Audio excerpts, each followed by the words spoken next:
It's time for this week's episode of Brandon's Sports Talk.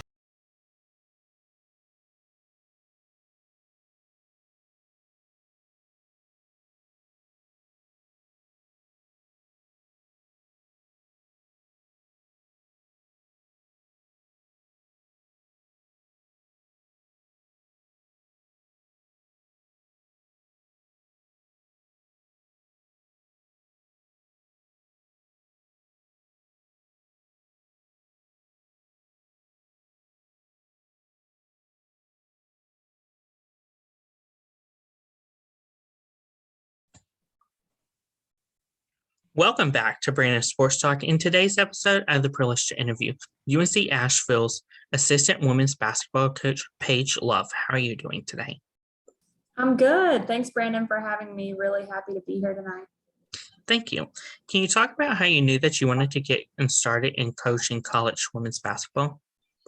Yeah, so I honestly did not know that I wanted to coach. I was in my senior year and I was really thinking about getting into grad school, and that was kind of my next phase in life. I was finishing up my degree in health and wellness promotion at UNC Asheville, and I loved basketball. I'd always done like coaching, like camps, youth leagues, etc. But I didn't know if I wanted to do college coaching because it is a beast of your time.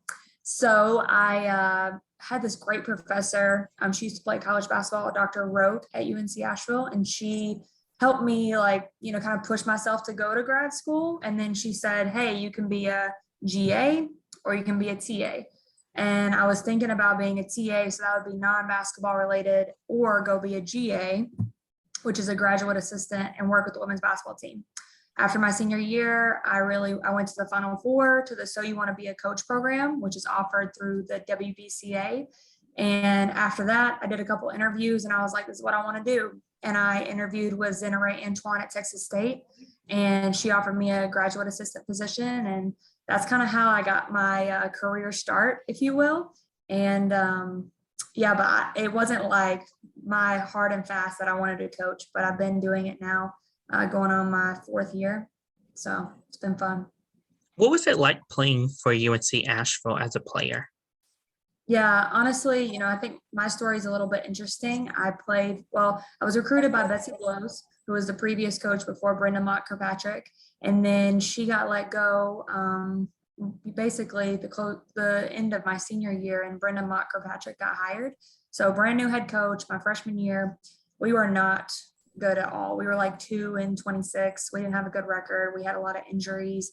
It was really hard that first year. And then to think 4 years later, we were 26-6, 2016 regular season and conference tournament champions. Like the growth, what I've learned, just the amount of work we put in to just build that program, Coach Brenda Mock just pouring into us, pouring into me, believing in me.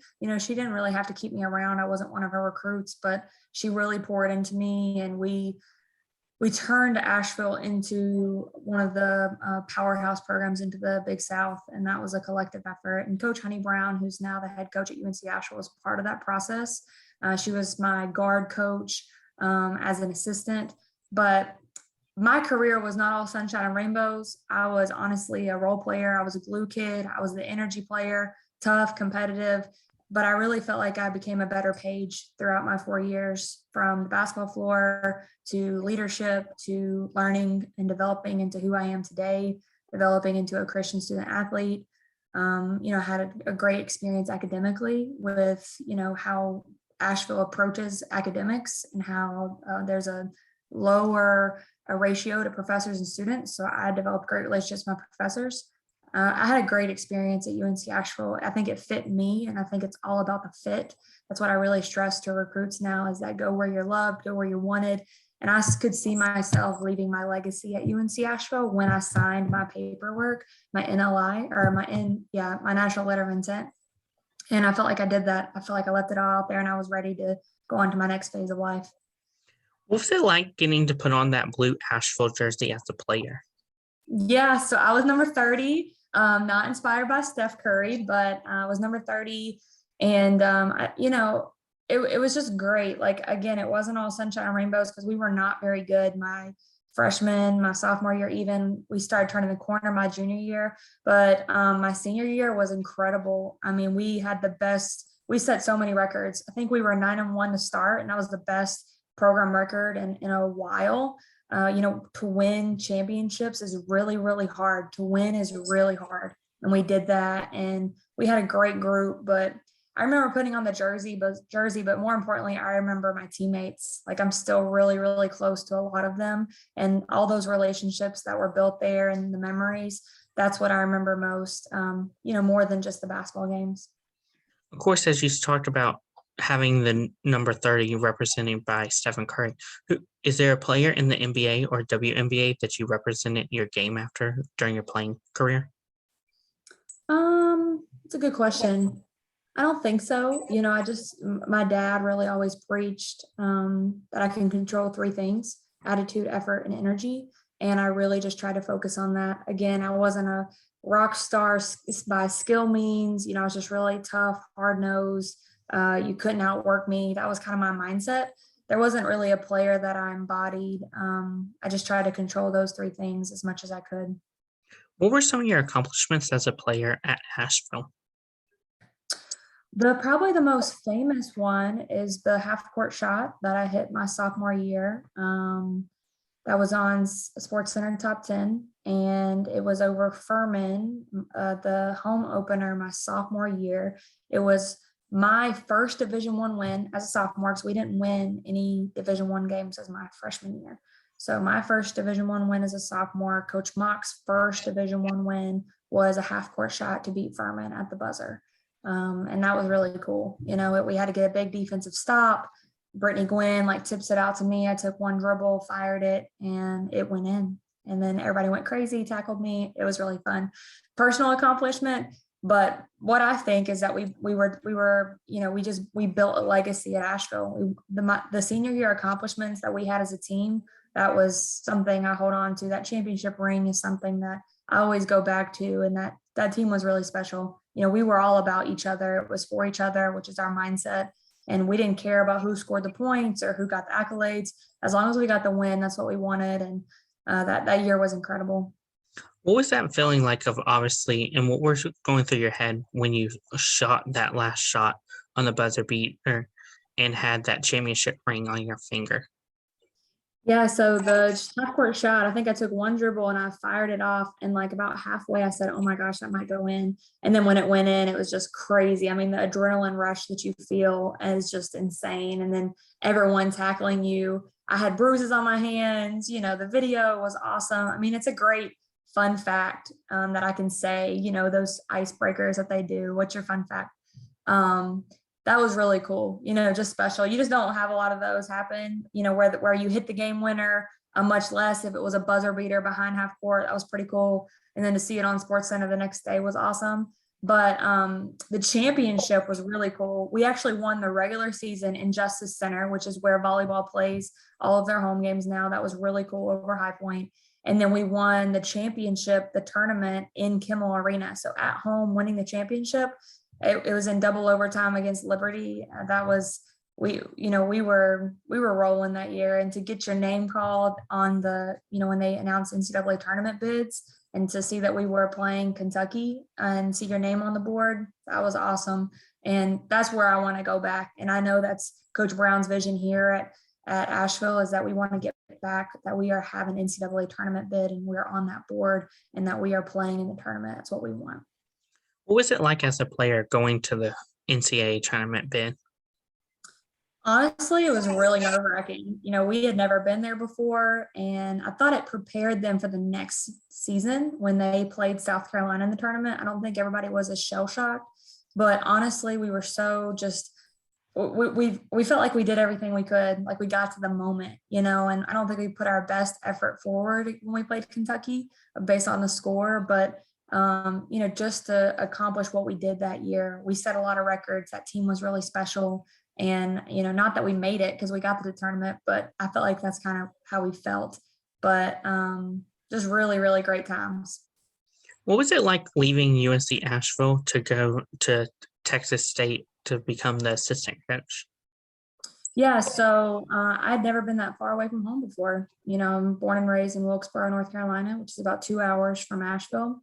Moved to Texas where I didn't know anybody, and starting my grad program and then joining a program and no longer being a player is definitely an adjustment for me. I mean, I was nervous. You know, I wanted to do really well. You know, around new people, around a new staff, and how they did things. You know, in a different conference. It was I was very nervous. However, I go back and it was the best thing I could have possibly done. Like it pushed me out of my comfort zone. It made me a better person. It made me a better coach. I introduced to some of my best friends in the business and just another family, honestly. The Texas State head coach, Ray Antoine, and their director of basketball operations, Abby Whitling. They're part of my family, and I made that leap and it really paid off. But I don't know if I would have been pushed as much if I would have stayed closer to my comfort zone. So, you know, going out there was really special, really awesome for me. And I was a GA for 2 years, and then I did a good enough job where Coach Z gave me an assistant spot there, and I was there for 2 more years after that. And then Coach Honey Brown got the job at Asheville, and she called me to come back. And I felt like that was a really cool opportunity to have an assistant spot at Asheville where my alma mater is. And, you know, it was honestly a dream job for me to come back and work here. What were some of the accomplishments you had at Texas State? Yeah, we coached some really good guards. Taylor Deere was player of the year. Tasha Levitt was one of the best 3-point shooters I've ever coached. My second year as a GA, we had a really, really, really great year. Had a phenomenal senior class of leadership. Had Taylor Deere and Tasha Levitt were two all-conference Sunbelt guards. We made it to the championship game against Little Rock, and we lost at the buzzer. The ball like literally bounced around the rim like 3 or 4 times and fell out. And it was the player of the year taking the last shot. That's all you can ask for. But we made it to the WNIT that year and came up short, but that was probably our best year all around there. But I worked with some really good guards and just some really good people when I was down there. Of course, what was it like for you to come back to Asheville to become the assistant coach at your alma mater? Yeah, you know, COVID has made it really hard. You know, the COVID at its, I guess, prime was my first year as an assistant. So, you know, first year as an assistant, we didn't have any gatherings. We barely did anything as a team. We did not have any fans. Everything was very different last year. And then this year, it's been relatively, you know, similar to previous years that I've coached. So I've been able to be out in the community more. We've been able to do more community service. We've had fans, been able to talk to donors. So it's felt more like my first year this year, even though there has been some COVID limitations. But it's been awesome. I mean, to be back in Kimmel Arena, to be back with Coach Brown, to be back wearing Asheville blue, to be back at a program that I love and adore, to be back at a program that really aligns with my core values. I mean, it's really special, and I don't take this opportunity for granted. I'm definitely blessed and very thankful that Honey Brown gave me the opportunity to come back. What is it like, obviously, not being on the court playing, but now being on the sidelines, but still being on the court of your alma mater? Yeah. You know, it's hard because sometimes the competitive spirit in you wants to go out there and play, you know, and you see the locker room, you know, I see where my locker used to be. I see, you know, there's a nice poster of Shatori Major on the ground. I'm picking her up outside of our locker room. You know, it's just a little bit nostalgic at times. However, my role as a coach is to pour into these young women and empower them and make them better people. And I feel like that's what I focus on every day. I mean, if we win basketball games, that's great. And that's obviously the end goal. But if I can pour into them and I can make a difference in their lives, that is my end goal in all of this. And, you know, being around our group of girls, they are really cool and really special. And we're young on paper, but they love each other. And this team loves each other more than I think I've been around any other team. They love each other so much, and they always have a good time. And that, you know, it's really special to be around. What are some things that you've accomplished on the coaching side at UNC Asheville? Yeah, so last year I was nominated with the WBCA 30 under 30. So 30 assistant coaches that are under 30. I was on that list was really thankful for that because that's really cool to be on. Just shows my hard work and just ability to network. And I think that Coach Honey Brown nominated me for that. So thank you for her for that. But it was cool to be on that list. I still have the privilege of coaching some really special guards. Again, Nadiria Evans was a really, really great player in our Big South Conference. She's one of the leading scorers. And Kai Carter is, about a 6-foot guard that can rise up and shoot over anybody in the league. And she's really special too. So I would probably say the WBCA 30 under 30, but I'm hoping that we can get this team moving in the right direction where we are back, like I said, at the NCAA tournament. That's my end goal, is to get us there, to get us championship ready. Who are some of the teams that you faced in your conference? Yeah, so we're in the Big South Conference, which is Virginia, North Carolina, South Carolina teams. We have, just to name a few, Longwood, Radford, Hampton, North Carolina A&T, Gardner-Webb, Campbell, High Point, USC Upstate, Charleston Southern, Presbyterian. Those are some of our schools in the Big South. So it's a different league than when I was in the Sun Belt. The Sun Belt is all over the place. And you go from North Carolina to Louisiana to Arkansas to Texas to Georgia. So it's definitely different travel being in the Sun Belt versus the Big South. But, I was Big South made. I played in the Big South. I know the league. And, Coach Brown has been in the league a long time. She knows these teams and she knows what it takes to win at this level. So I think it's the most competitive the league has been in a while. On any given night, anybody can beat anybody, and there's not much between each team, which I think is what you want. You want every game to be a dogfight. What is it like, obviously, coaching against those teams like Gardner-Webb?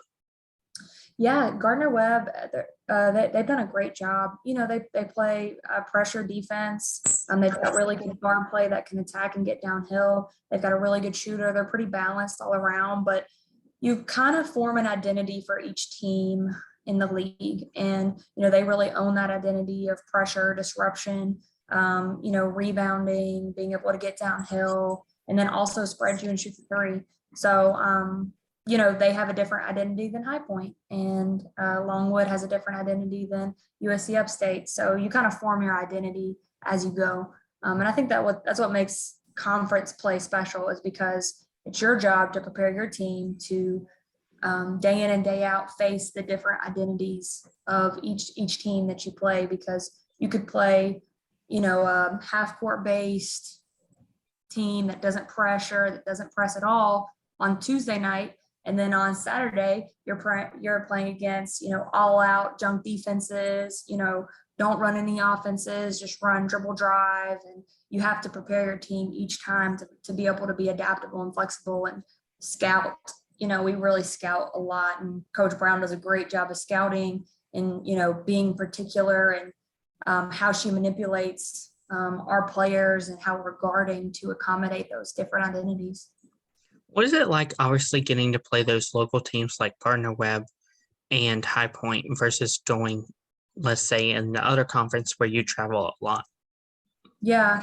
As a player, it was really great for me because my family was able to attend a lot of games, which I think as a player is more important, because you want to see, friendly faces in the crowd. You want to have your family and friends support. I think it's harder if you're in a conference that's really spread out, because your family might not be able to attend everyone. But now most games are streamed, especially on ESPN Plus. All of ours are in the Big South.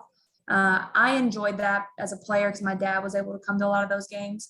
As a coach, it's better for travel for your kids academically. You're not missing a bunch of class, and, you can make a day trip or you can make a quick overnight trip. Whereas when I was in the Sun Belt, we were leaving maybe on a Tuesday or Wednesday, and then you don't get back till Sunday. So it's a little bit different in regards to that. But both leagues are good. It just depends on, kind of what you're looking for and what your fit is.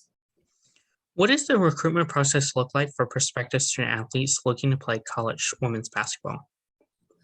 Yeah, so I think that is different for everybody, but what I really stress to recruits is figure out your non-negotiables. What are you interested in academically? What are you interested in a style of play? How is the team chemistry dynamic? How far do you want to go away from home? what do you want campus life to be like? There's so many questions. If you can figure out your non-negotiables, then I think it'll be able to easily narrow your pool of schools of focus. But as far as recruiting goes, I mean, recruiting is nonstop. You're constantly, besides, following the recruiting calendar, but I really stress the kids is that find the fit, make the connection. And if you ever get on campus, make sure you spend time with the players, because the players are going to give you an accurate description of the campus, the program, the coaches, what it feels like. And, the recruit will be able to get the vibe if they can see themselves there or not, because you want to be able to see yourself at the institution on your worst day. On your worst day, when things aren't going well, I'm not playing, I failed a test, something's going on in my personal life. Are you okay with being at blank institution? And if you are, then that should be in your top 3, and if you aren't, then you would want to reconsider. Can you talk about, of course, the culture that you've helped build upon as a coach from when you were a player?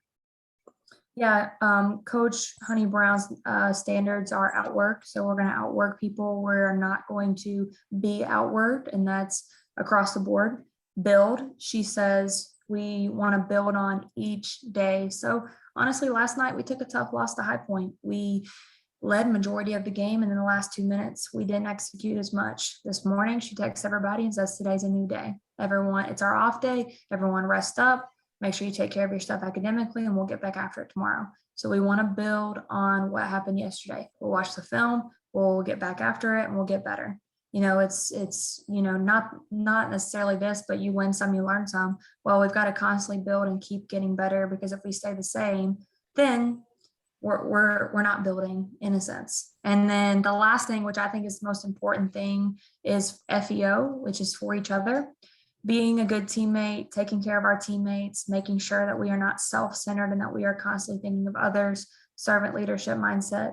I think that those are the most important things in culture, along with accountability. And you have to have leaders that are willing to be an extension of the head coach, and that are willing to control the locker room and control their teammates and how they respond to certain situations. And if you've got that, then your culture is going to be in check. And I know that our leaders on our team right now are doing the best that they can about upholding those 3 things, and really challenging our young team to rise up to the standard. And Honey always says the standard is the standard. Doesn't matter who we're playing. It doesn't matter what day it is. It doesn't matter if things are going your way or they're not. The standard is always the standard. And the standard is outwork, build, and for each other. What is it like, obviously, going out on the road and evaluating these recruits that obviously could be potential Asheville players? Yeah, so for us, recruiting is, you want to recruit kids that fit the style of play of your head coach and that can play for your head coach. For Coach Brown, you've got to be versatile and athletic, and for her to be able to see you playing either multiple positions or to be really, really skilled at what you do. So if you're a really, really skilled passer, 3-point shooter, or if you're athletic and versatile and can play multiple positions. The second thing is you've got to be a really hard worker and love basketball, because we do a lot of stuff where, again, we're outworking, we're scout specific, we're watching film, we're doing stuff to better you as a basketball player, and you have to be able to work hard, because that's a non-negotiable for us. I would say one more thing is that I always watch body language, because if they can't be for each other mindset, they're not going to fit here. So how do you come off the bench? How are you looking at your teammates? Are you high-fiving your teammates? Are you picking them up off the floor?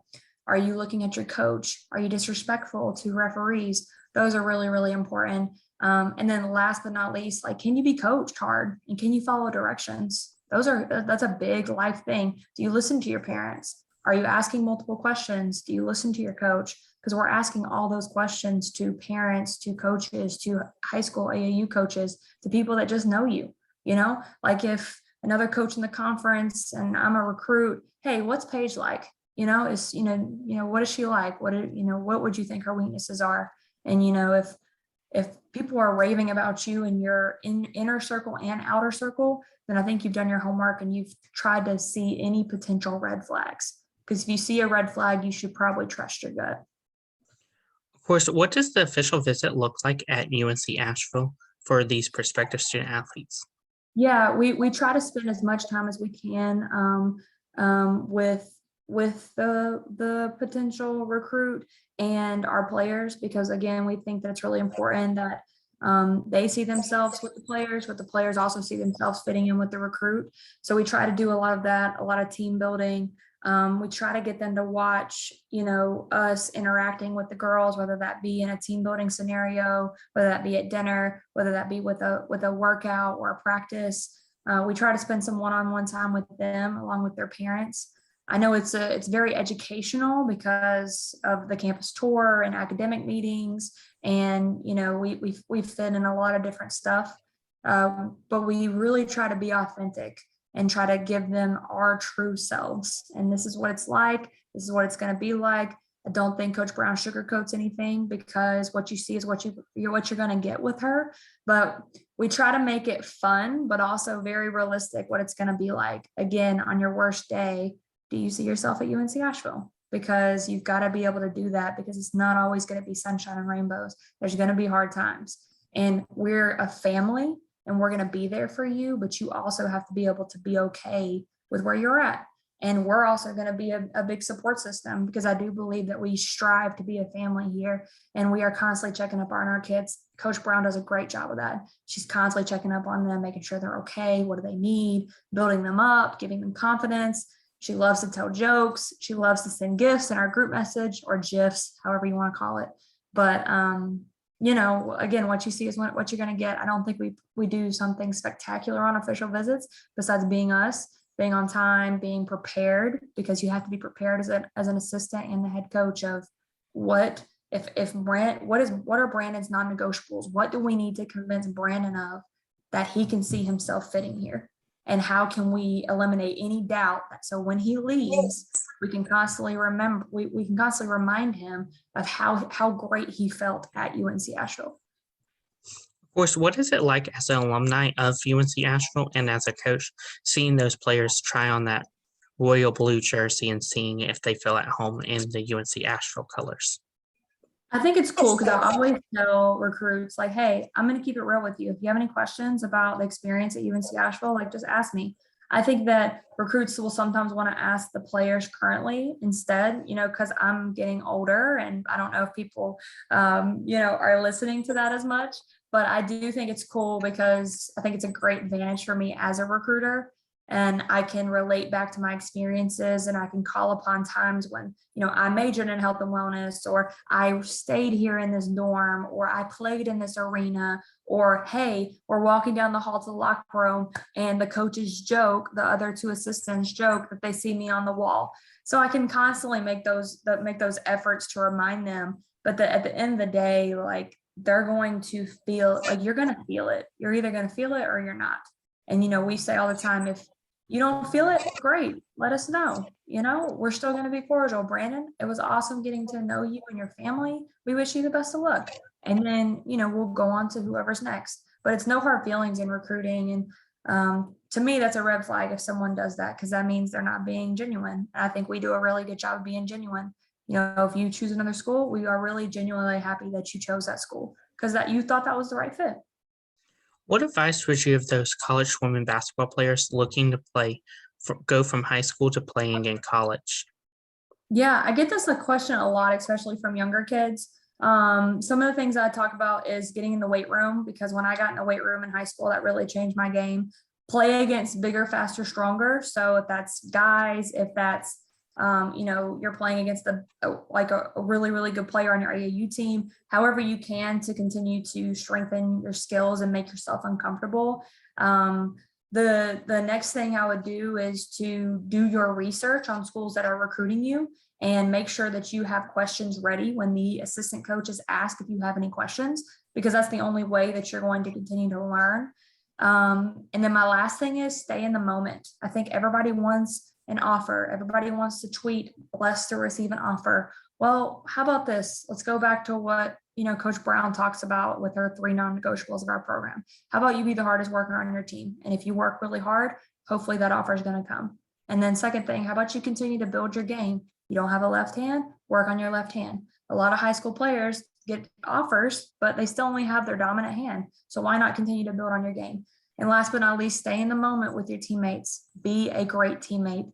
work on your leadership, be the best communicator, watch film, ask your coach what else you need to do for them. Like those are some things that I keep challenging high schoolers because I wish somebody would have told me that. I wasn't in the moment. I was a bad teammate at times. I didn't work and try to build my game as much as I probably should have. I did some of those things, but not consistently. And I wish that people would have told me to stop chasing the dangling carrot of an offer. And even when I got the offer, you didn't arrive. We had a great senior year. My high school senior year, we were like this close to winning state. We lost, but we got there. But I don't know if I was in the moment as much. I was just ready to get to Asheville. I was just so ready for it. And I if I could go back, I would just stay in the moment because I would tell myself the same thing of that in college. Stay in the moment at Asheville. Adult life will always be there. Stay in the moment. Enjoy all those memories you have with your teammates. Because I remember the memories with my teammates more than I do our game against Gardner Webb. I remember locker room talks, fun nights with them, campus nights, Christmas parties. I remember all that way more than I do any game. Besides the championship ones, those are forever burned in my memory. Of course, what advice would you give those college basketball athletes that are looking to go from playing women's basketball in college to obviously the WNBA or vice versa of going overseas? Yeah, I've coached a couple of players that I've went overseas and, they were really dedicated to their training.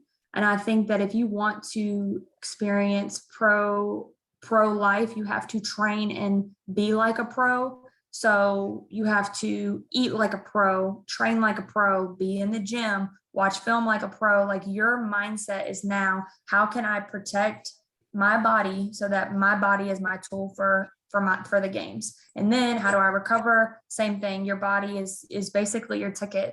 And the athletes I've known that have gone overseas really took their training extremely serious, and they were just gym rats all the time. And I think it's really cool. I think it's awesome to do. And I think they're still playing overseas. Sometimes it's hard to keep up, but they treated their training like a pro. And that's a different mindset than college, because college, sometimes you can check in and check out. You still have academic responsibilities. You still have different responsibilities within the team. However, when you're a pro, that's all you got to do: eat, sleep, breathe basketball. And how can my body be its best? Of course, what advice would you give those college women basketball players that are looking to get into college coaching and specifically coach at your alma mater? Yeah. Actually, Nadiria Evans is looking to coach, and she's done a great job of asking questions and being willing to get her hands on stuff that we do. So, if you are a college athlete and your coaching staff is willing, like, come in and see like how you use synergy, how you make a scouting report, how you design, certain things. How does equipment work? How does camp work? Ask all the questions that we were talking about before, Brandon. Like, everyone thinks sometimes it's X's and O's. Well, it's so much more than that. How do you do academics? And just ask questions, take notes, get your hands on as many things as possible. Because when I was my first time as a GA, I didn't even know what an HDMI cord was. I didn't know how to hook it up. I didn't know how to create anything. It was brand new for me. I was so vanilla with that stuff, but I didn't take advantage of my coaches. Like, my coaches would have totally helped me and set me up to be more prepared as a GA. I just didn't take the time to do it. And if I wish I would have, but I had to learn on the fly. I had to make some mistakes, had to fall on my face. But I didn't make the same mistake twice. That is my key. That's one of my life keys. Don't make the same mistake twice, because if you do, you didn't learn the first time. But ask questions, get involved with your coaches or any of your other previous coaches that you think are mentors. Like, I have mentors. Get mentors and ask them, hey, can you show me this? What do you do on a day-to-day? And you may not do all that as a GA or as a first-year assistant, but at least you'll know, or at least you'll know the basics. What advice would you give those college coaches that aren't looking to obviously go from coaching right away from their alma mater to getting into coaching, but just getting into coaching in general? I don't like the term network. I think build relationships and build them genuinely. Like, I think people can sniff out whether you're trying to build relationships to get in the business versus just build a relationship. Try to keep your own portfolio of what you've done. what you feel like you can do, what programs you can use, constantly update your resume. I think that if you're able to, and around certain universities, ask to go watch practices, ask, to sit in on a film session, because if you're learning and you're growing, then that's only making you a better coach. And I don't think there's anything wrong with different levels. I'm a Division I assistant. Well, what's wrong with watching a Division III practice? I think that people sometimes put too much on that you have to go Division I or bust. There's nothing wrong with high school, middle school, Division III, 2, 1. Coaching is coaching. And if you do a really good job, people will notice you. But you do have to put yourself out there, and you have to stretch your comfort zone. And anybody that's listening to this podcast, you're welcome to reach out to me. My email is online. My first name is Skylar, so it's Skylar Love, but it's slove@unca.edu. And I'll be glad to Zoom with you, talk to you on the phone, give you anything I can. You can pick my brain, but the best thing you can do is ask questions, reach out. No question is a dumb question, and anybody you can talk basketball with, do so, because you never know what you're going to learn. And I could learn something from you. That's great advice. Where can my listeners find you at on social media, along with the UNC Asheville program at? Yes, I don't want to give anybody the wrong handles, because I don't have a great memory when it belongs to that. But my Instagram is Paige, Paige Love _30. And then our UNC Asheville women's basketball Instagram is UNCAVLWBB. Then you can also find me on Twitter. It's Coach Paige 30. And then our UNC Asheville Twitter is UNCAVLWBB. We'd love for you to follow us, watch us on ESPN Plus. Coach Honey Brown is our head coach going on her second year. We have some really, really great players on our program, and I promise you our bench energy will be lit. So if you watch us and it's not, you can call us out. But I will take pride in our bench energy because they do a really good job, and that goes back to the for each other mindset. That's great. Thank you again, Coach Paige Love, for your interview, and best of luck in your future with the UNC Asheville as the assistant coach. Thanks, Brandon. Thanks, guys. You can find Brandon Sports Talk on Facebook at Brandon Sports Talk, Instagram at Brandon Sports Talk, Twitter at Talk_Brandon, and you can find me on YouTube at Brandon Sports Talk. Don't forget to like, comment, and subscribe. Thank you again, Coach Paige Love, for your interview, and best of luck in your future. You've been watching Brandon Sports Talk. Please feel free to like, share, and subscribe to Brandon Sports Talk on social media and on YouTube.